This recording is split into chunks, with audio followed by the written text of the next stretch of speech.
Hey there, you looking kinda cute. Please consider subscribing and check out our Patreon for more. Enjoy the video. I was still very young when I realized that I was different, and that was when everything began to change in my life. I had an older sister who really loved me very much, and I know that my family loved me very much as well. One day, I had the chance to try on girly clothes because I knew my sister was gone over to a friend's house, and my parents were out at a special evening event hosted by my dad's company at the dance hall. My parents called Michelle and asked her if she could babysit that night. She said yes, and that she would be right over after her mom brought her. Before I knew it, Michelle was at the front door. I heard the knock, and I heard my mom answer the door and walk Michelle into our house. That's when my mom and dad went over everything with her before calling me downstairs. When I came down, I saw I had a new babysitter. My mom told me that I had chores that needed to be done, and she expected them to be done. But she wasn't too worried because she knew that I had been helping her all the time. She was just reiterating how important it was for me to do them. Then she told me that I needed to obey my babysitter, do what she tells me to do, and behave as I should. After saying that, my mom and dad left out the front door and got into the car. I wondered if this babysitter would be like the other one. My last babysitter did whatever she wanted and was really bossy with me.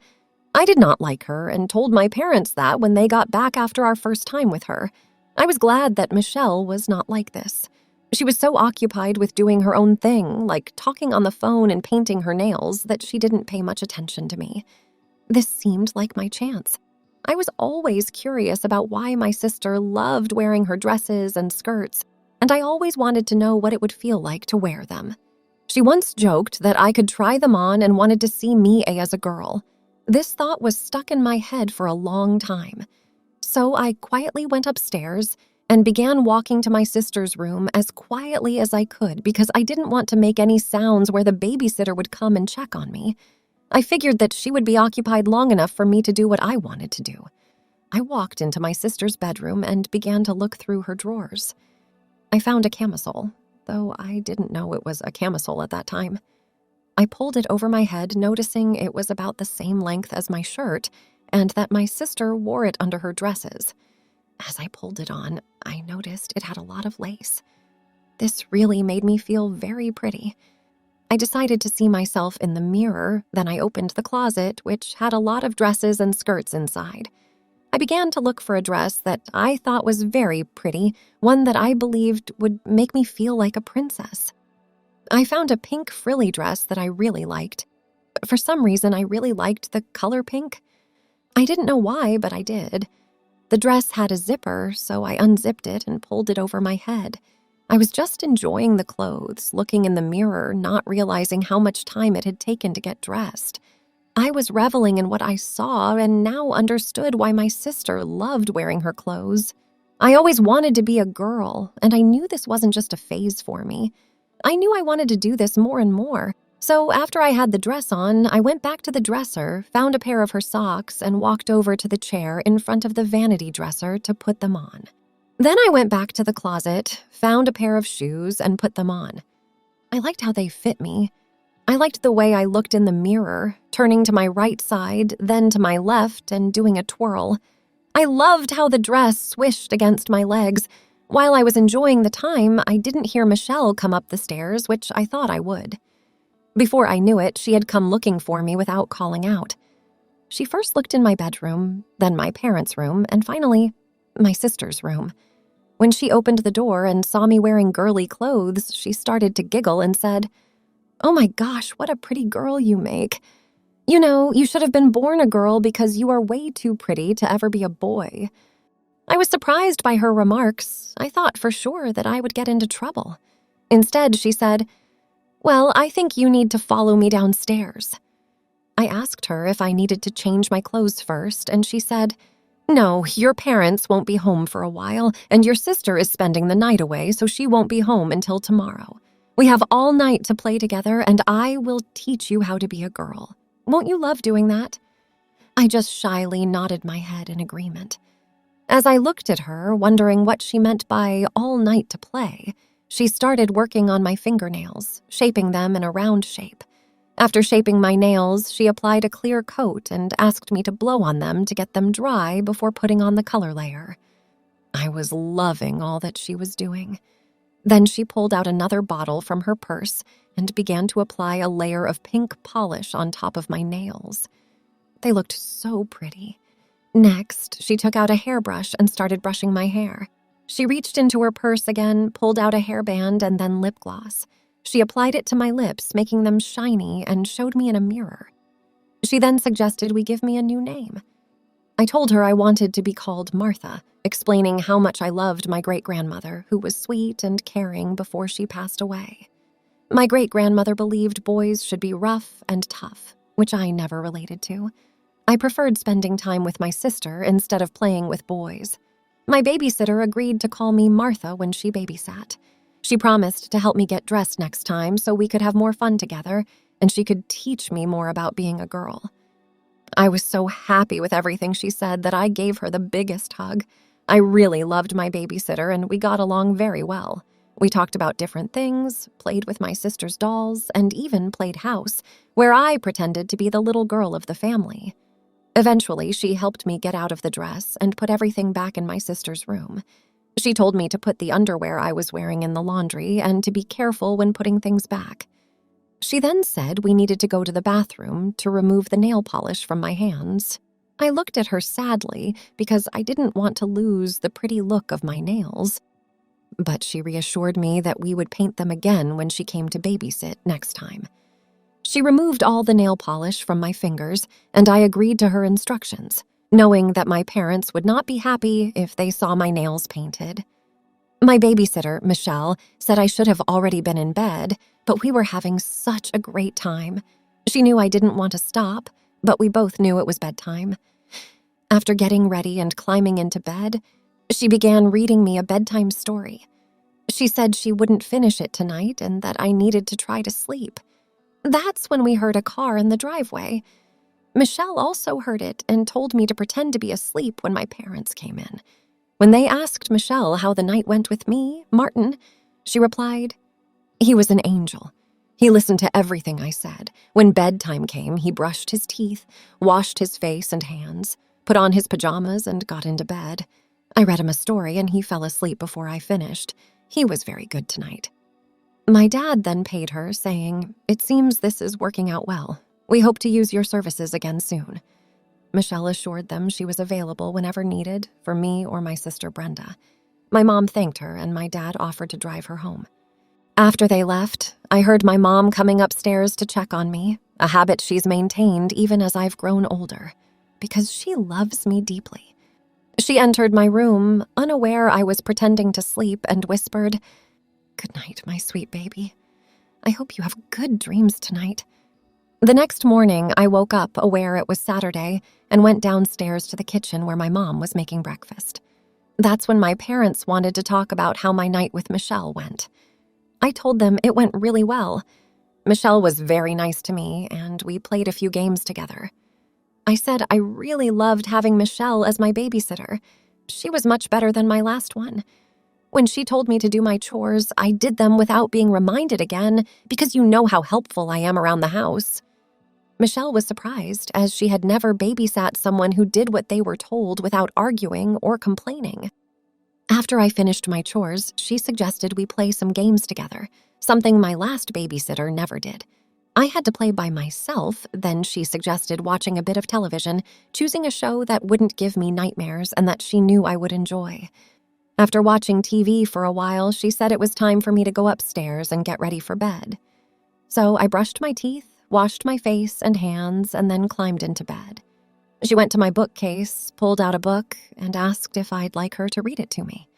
I agreed, and she began reading. I don't remember if she finished the story or not because I must have fallen asleep before she was done. My mom mentioned that Michelle said I was very good and did what I was supposed to do, and that she enjoyed babysitting me. She asked how I'd feel about having Michelle babysit again, as she and Dad felt comfortable going out next weekend. Michelle was different from my last babysitter, more interested in spending time with me, and I seemed to enjoy her company. I told my parents I'd love for her to come back and babysit again. She was more interested in me than the last babysitter.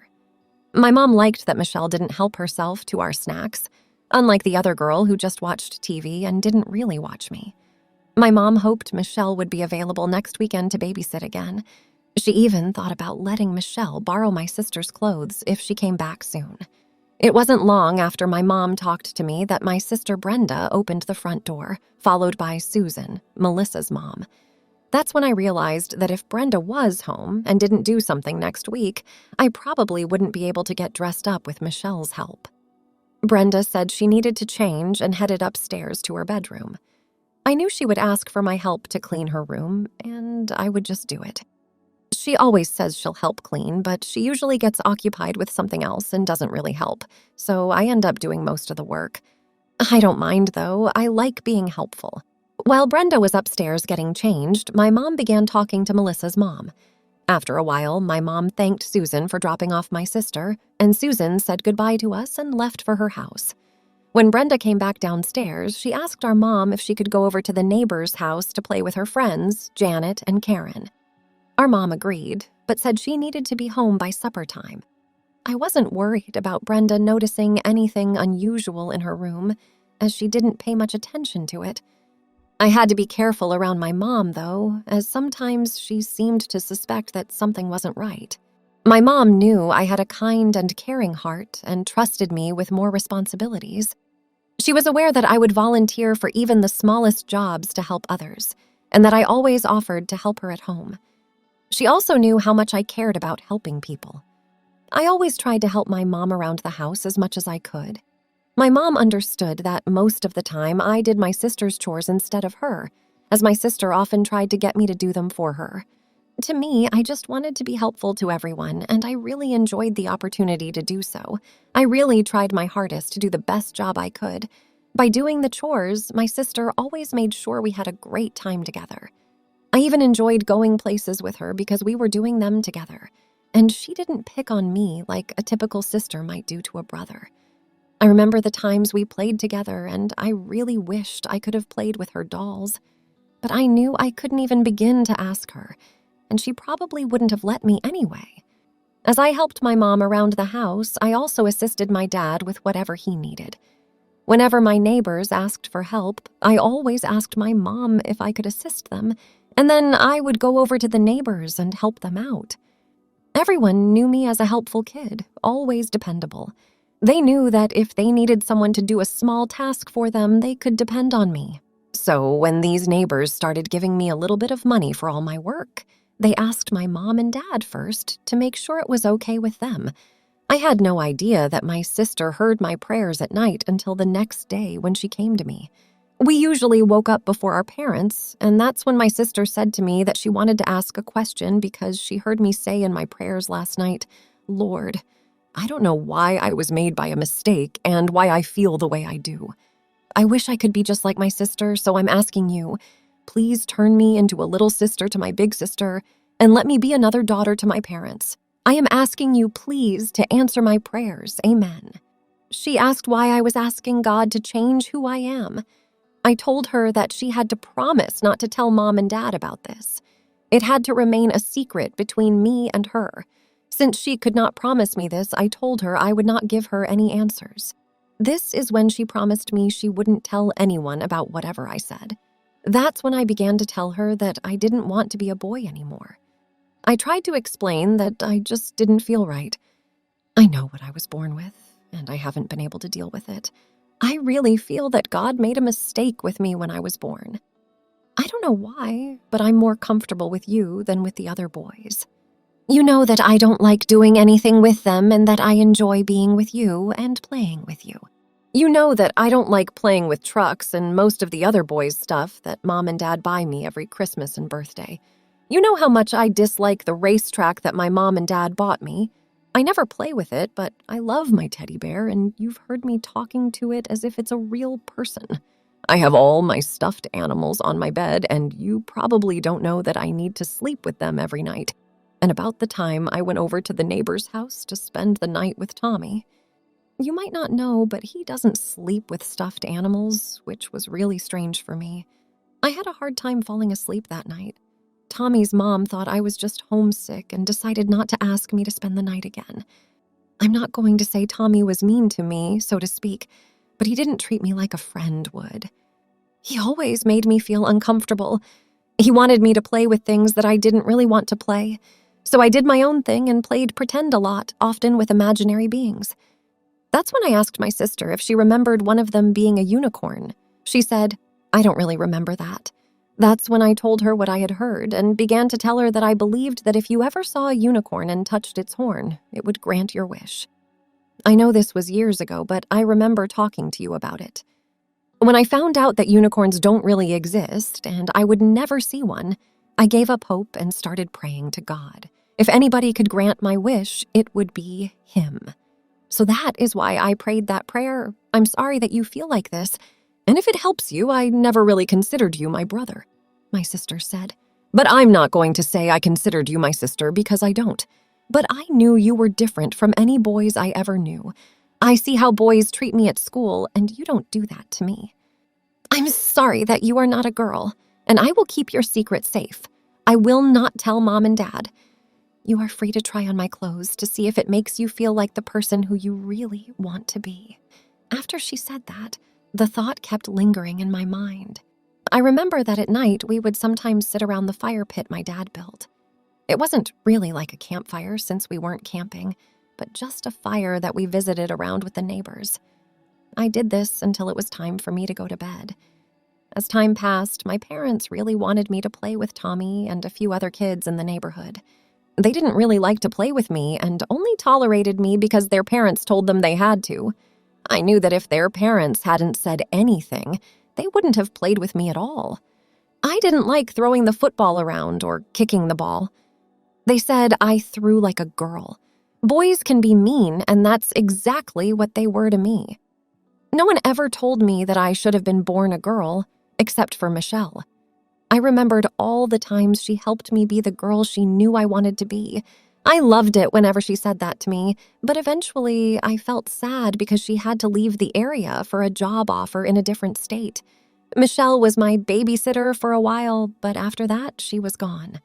I remember those days with her, but I never talked to anyone about them, not even my sister, when she asked me why I prayed the prayer that I did.